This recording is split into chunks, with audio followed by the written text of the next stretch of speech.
Então tu estuda o passado, a origem do ser humano, como que ele chegou até aqui, para desenvolver técnicas, habilidades para viver melhor com essa máquina. É isso? Basicamente isso? Não só para viver melhor, mas para ter um senso de entendimento também. Porque assim, tem dúvidas, por exemplo, se eu te perguntar, né, uma coisa que eu sempre faço umas provocações assim, se eu te perguntar, uma mulher trair, um homem trair a mesma coisa? É uma pergunta assim, banal, né? Homem trair, uma mulher trair.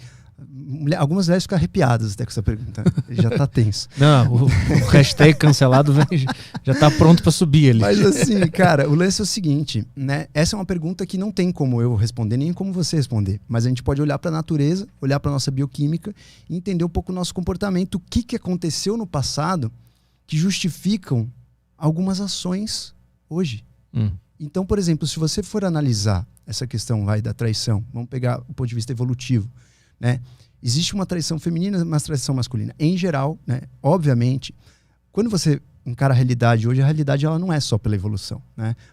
Sua própria convivência social, a sua educação, e milhares de coisas podem influenciar a sua cultura, onde você nasceu, né? Então, uma traição no Brasil é totalmente diferente de uma traição na Arábia Saudita. Mas, quando você compara, quando você entende de onde veio o hardware, como foi criado o hardware, muita coisa do hardware vai justificar, pelo menos, uma certa vontade, uma certa tendência. Então, isso vale quando você pega um grupo.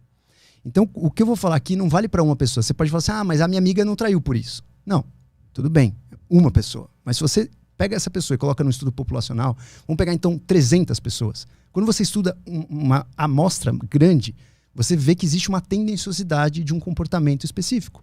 Então vamos pegar essa questão da traição. Geralmente existem motivos que um homem trai, existem motivos que a mulher trai. Em geral, estamos falando generalizando mesmo, tá? Pode ter exceção à regra, pode ser que você seja aí uma exceção à regra, você que está nos ouvindo.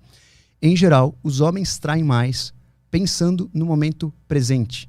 Os homens traem mais com uma recompensa imediata. Os homens traem mais porque você tem uma situação, uma ocasião e você foi levado por essa ocasião para ter uma recompensa imediata. As mulheres traem mais quando elas têm uma conotação um pouco mais emocional. Então, às vezes o relacionamento está uma porcaria, às vezes ela não se sente amada, às vezes ela não está se sentindo desejada. Então, existe uma teoria evolutiva por trás disso, né? Em geral, para uma mulher trair, quando a gente está pensando agora, homens caçadores e coletores, tá? Vamos sair da nossa modernidade. Vamos esquecer que existe preconceito, esquecer que existe regras, né? Vamos pensar realmente de um ponto de vista bem observacional, né? Vamos voltar então para a época dos homens caçadores e coletores. Homens caçadores e coletores. Qual que era o maior medo de um homem? Primeiro, para você entender isso, qual é a principal função de um ser vivo aqui na Terra? Qual é a sua função? Desde o momento que você nasceu, você ganhou uma missão. Reproduzir. Primeiro é sobreviver, porque se você não sobreviver, você não reproduz. Claro. E depois é reproduzir. Né? E por que reproduzir? É porque está inserido no código lá, que a gente tem que fazer isso. Quase. A palavra código, você quase acertou na mosca. O lance existe a grande teoria, o porquê que a gente está vivo, existe uma teoria que chama-se a teoria dos nossos genes, né? Que inclusive foi o Richard Dawkins que fez um grande livro do Gene Egoísta, que os genes eles querem sobreviver. Então, qual é o segredo da tua vida? Qual é o seu segredo que eu poderia copiar uma pessoa muito parecida com você? Seu código genético. Então, o seu código genético, ele é praticamente a tua identidade como ser aqui nesse mundo, tá? Eu ainda acredito que a tua consciência também seja, mas deixa a consciência de lado, que ela é imaterial, a gente não pode colocar nesse molho. Vamos pegar o seu código genético. Então, o teu código genético, ele é o seu segredo. Eu poderia fazer um clone teu idêntico seu com o seu código genético, tá bom? A sua missão que você ganhou desde quando você nasceu é deixar esse código genético aqui.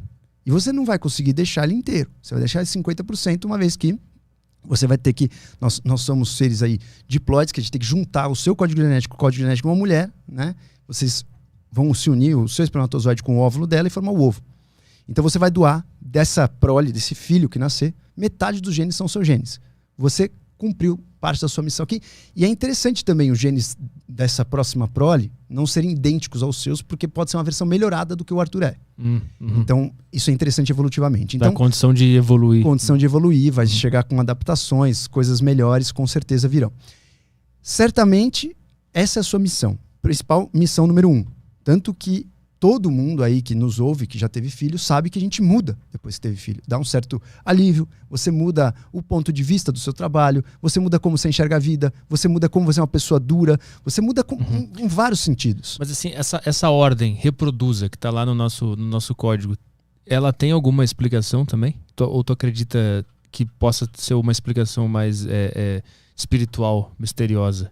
Ela é puramente animalesca ou existe uma coisa superior, uma ordem mais mística por trás disso? O ato do sexo, você diz? Essa condição de existir um código em mim que me manda fazer algo e a partir dessa ordem eu sinto várias coisas nessa vida. Ela é evolutiva. Ela é evolutiva. Porque é o seguinte, é só você imaginar que quem não tinha essa ordem não está mais aqui. É simples você imaginar isso. Mas mesmo assim, como que ela surgiu pela primeira vez, essa ordem? Provavelmente, é óbvio que isso é uma inteligência, você pode chamar de Deus, você pode chamar do que você quiser, mas é uma inteligência, né? É uma inteligência que vem desde as primeiras moléculas, porque é o seguinte, quando a gente teve os primeiros seres vivos, tem também algumas teorias sobre isso, quais moléculas que apareceram primeiro, né? Na sopa primordial, quais foram as primeiras moléculas que surgiram? Uma das teorias é que a gente teve aí, as primeiras moléculas que surgiram talvez possam ser o RNA. Então assim, desde quando você, imagina que para você ser um ser vivo, o que muda você ser um ser vivo e ser um ser não vivo? Quando você pega um pedaço de madeira morto e uma madeira viva, uma árvore, o que muda entre elas? Um grande mistério para mim isso. A organização é a coisa que mais muda. Porque é o seguinte, você tem que ter uma certa ordem quando você é um ser vivo. Por exemplo, vou imaginar agora.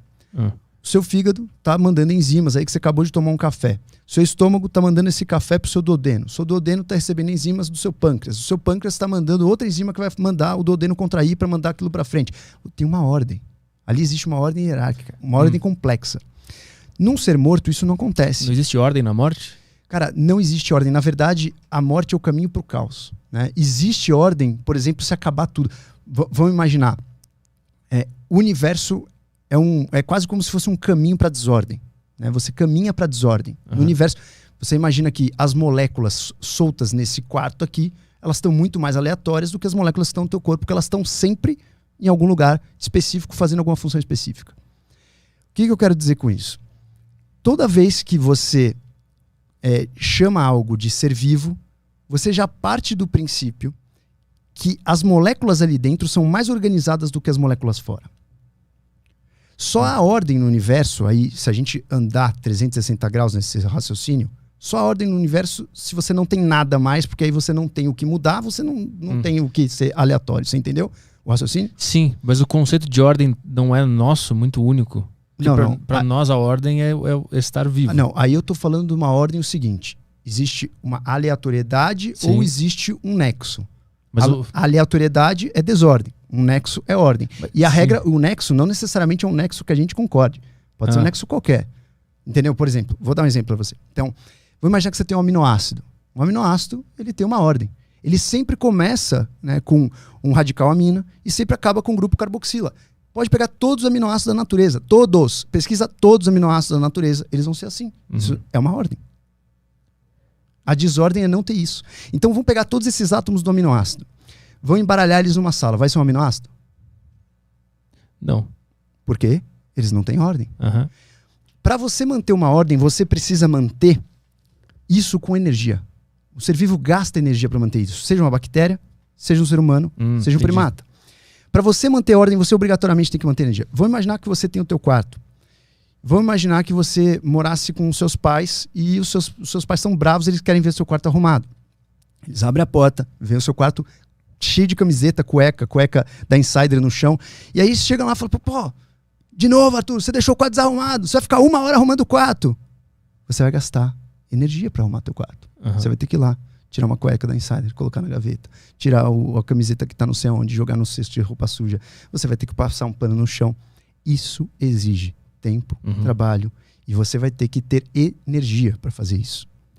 Então, sendo assim, qualquer ser vivo que está aqui, da mais simples bactéria até o mais complexo ser vivo que podemos aí denominar seres humanos, gastam energia para fazer isso. E aí, esse é o grande segredo da vida. Inclusive, quando você pega pelo conceito ancestral milenar, quando você pega pelo conceito, por exemplo, da energia sutil, um ser, qual é a diferença de um ser vivo e um ser não vivo? Ele tem um fluxo de prana, de energia vital. Quando você pega pela medicina chinesa, qual é a diferença do ser vivo para um ser não vivo? Ele tem fluxo de Qi. Ele tem energia vital. E a energia vital, boa parte da energia vital é para manter a ordem. E no nosso organismo, nós chamamos isso de um equilíbrio. Você precisa manter um certo equilíbrio dinâmico. É um equilíbrio que perde, ganha, ganha, perde, perde, ganha, ganha, perde, perde, ganha, ganha, perde. Isso nós damos o nome de homeostase. Nós buscamos um equilíbrio para a gente estar sempre numa ordem específica para que tudo funcione. Uhum. A partir do momento que você começa a perder energia, imagina você estar ali adoecendo, sucumbindo na cama com uma doença grave, terminal. Você começou a perder a ordem. O que começa a acontecer? As bactérias, que a gente chama de bactérias que são bactérias normais do nosso corpo, que convivem com a gente. Nós temos aí 1 trilhão de células e 1 trilhão de bactérias convivendo junto. Nós somos um comensalismo, nós somos um jardim, né? Não somos só células humanas. Quando você não tem mais energia para manter a ordem, existe o oportunismo. Alguns seres começam a se reproduzir mais do que eles deveriam. Nós temos inúmeras infecções oportunistas. Então você pega uma pessoa imunocomprometida, ela tem, por exemplo, candidíase esofágica, que é uma coisa que não tem pessoa que está com um sistema imune bom. Ela aproveitou de uma falha dessa ordem e conseguiu ser oportunista no sentido de se replicar. Porque para manter a ordem, a gente mantém um gasto de energia basal. Mas do ponto de vista dessa bactéria, ela não está na ordem dela? Para ela é ordem isso? Não, sim. Aí é uma competição. Aí é uma competição. Tá, beleza, mas ela é um ser vivo também. A gente está falando... Nosso, do ponto de vista. Primeiro estamos comparando seres vivos com seres não vivos. Uhum. Aí, se você quiser comparar ser vivo com ser vivo, já é outra história. A gente está comparando aqui vivo com não vivo. Uhum. Né? Não podemos perder o foco. Vivo com não vivo. Porque é uma discussão complexa. Uhum. Então, assim, vivo com não vivo, ordem, desordem, caminho ao caos. Uhum. Tá? Então, se a gente compara vivo com vivo, beleza. Aí vamos para a porradaria da competição. Batalha. Exato. Então, assim, aí para concluir esse raciocínio, a gente saiu da questão, né, da traição. Para concluir o raciocínio da traição, então, assim, em geral, se você colocar uma amostragem, existem, né, razões evolutivas para que um homem tenha medo da traição e para que um homem traia. Existem razões evolutivas para que a mulher tenha medo da traição e para que a mulher traia. Por exemplo, por que geralmente a mulher tem uma traição mais emocional? Em geral, quando uma mulher busca um parceiro, principalmente quando, em geral, as mulheres têm uma tendência a filtrar mais os parceiros. A rejeição é uma coisa típica masculina, né? O homem é rejeitado, a mulher não é rejeitada. Né? É só você olhar uma estatística do Tinder. Cara, no Tinder existe assim, 60% dos homens dão like. Aliás, os homens dão 60% de like nas mulheres que vê. Ou seja, de 100 mulheres que o cara vê, 60% ele deu like. E as mulheres, quanto você acha que elas dão like? 20? 4%. 4%. Ou seja, a rejeição para nós é comum. Né? Para nós é comum. Né? Eu não sei quantos anos vocês têm, mas na minha época, a galera ia na noitada, tipo assim, era comum você ver uma cena, o cara, né, puxando a mão de uma mulher, a mulher sai fora daqui, não sei o quê. Tipo, a rejeição é comum pro homem. O homem é como se ele tivesse que estar sempre à disposição. E a mulher escolhe quando ela quer. E quando a mulher escolhe, o cara tem que comparecer. Porque se a mulher é rejeitada, isso é muito pesado pra mulher. A mulher, ela lida pior com a rejeição do que o homem. O homem tá acostumado, tipo assim, beleza, vai, mais uma. Beleza, não deu like, mais uma. Então, sendo assim, em geral, a mulher filtra mais e a mulher ela tem uma tendência maior a escolher o parceiro pensando mais a longo prazo. Tá? Isso é um software, eu costumo dizer que o software da mulher é um pouco mais sofisticado do que o do homem. O homem tem um software um pouquinho mais medíocre, um pouquinho mais ignorante, porque ele é um pouquinho mais imediatista. A mulher ela consegue usar mais a racionalidade e a estratégia para saber se ela quer aquele homem ou não. Vou dar um exemplo para você. Se a gente estiver aqui olhando um Instagram de muitas mulheres de biquíni, peladas, etc e tal, você não vai ficar pensando, né? Será que vou dar certo com essa mulher? Será que ela vai ser legal? Será? Tipo assim, uma mulher pode olhar isso também e achar legal e ter tesão nisso? Pode. Mas se ela realmente for sair com esse cara, ela vai pensar outras coisas em geral. Estamos generalizando sim, claro, porque não tem como falar por todos, né? Então, isso tem uma raiz evolutiva. Quando você tá com uma mulher, né, vamos, Homem das Cavernas de novo, galera, esquece que a gente tá em 2021. Volta para Homem das Cavernas. Você tá ali no mundo das cavernas e você casa com uma senhorita ali, tá tudo ótimo, e de repente você sai alguns dias para caça e volta. Alguns meses depois você vê que a barriga dela tá grande. Qual é a certeza que você tem que você tá cumprindo a tua missão? A sua missão é deixar os seus genes aqui. Qual a certeza que você tem que aquele filho é teu? Não, até inventarem o ratinho, não tinha como saber. Exatamente, vai pro teste do ratinho. Isso. Então aí que tá.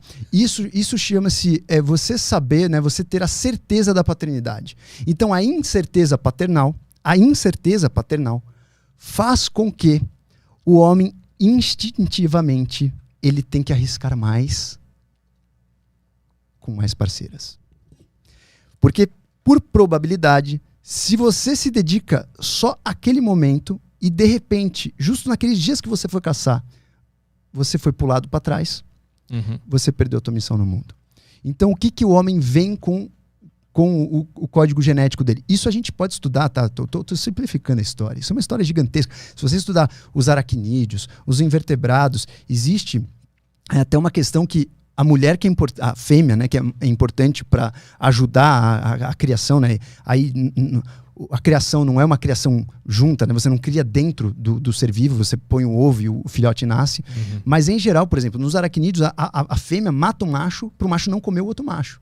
Para não existir competição entre os machos, senão o pai mata os filhos. Então o pai vai lá, injeta esperma, acabou a cópula ali, a aranha vai e mata. Então assim, o homem, de forma geral, existem exceções? Existem. Tem, por exemplo, os pinguins também chocam o ovo, tem algumas exceções, mas em geral o homem ele é um injetor de esperma.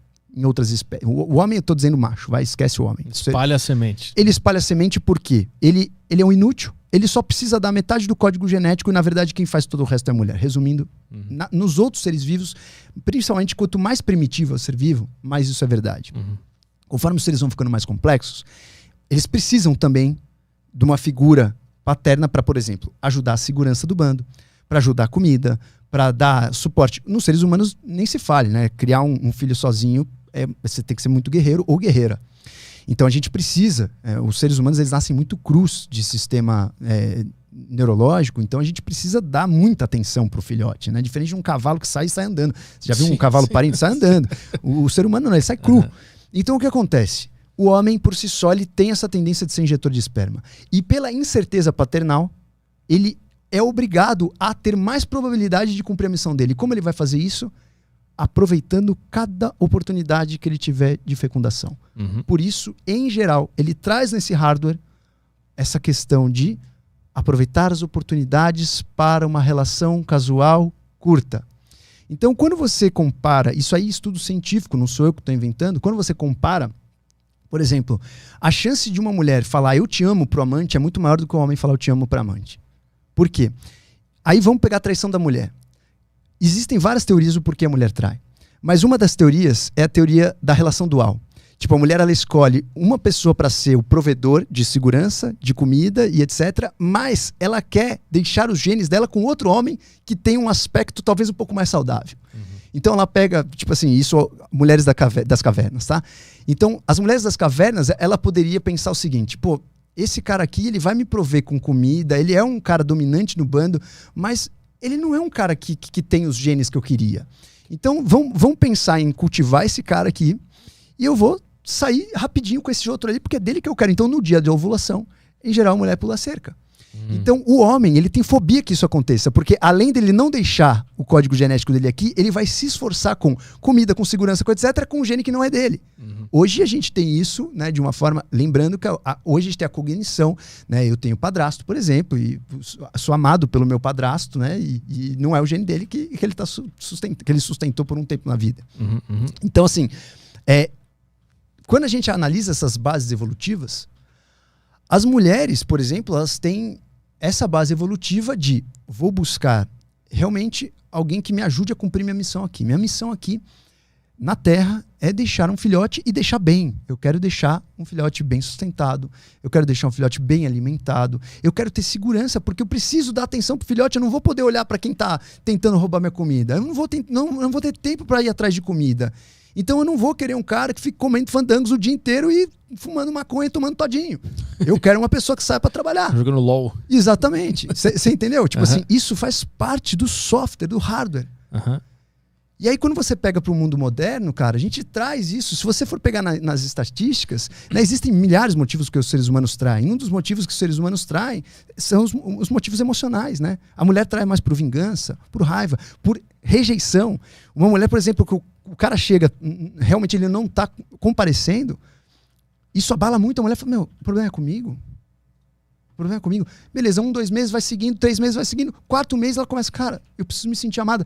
E se por um acaso ela acaba esse relacionamento e começa outro relacionamento onde ela se sente desejada, a mulher muda até a vibração dela.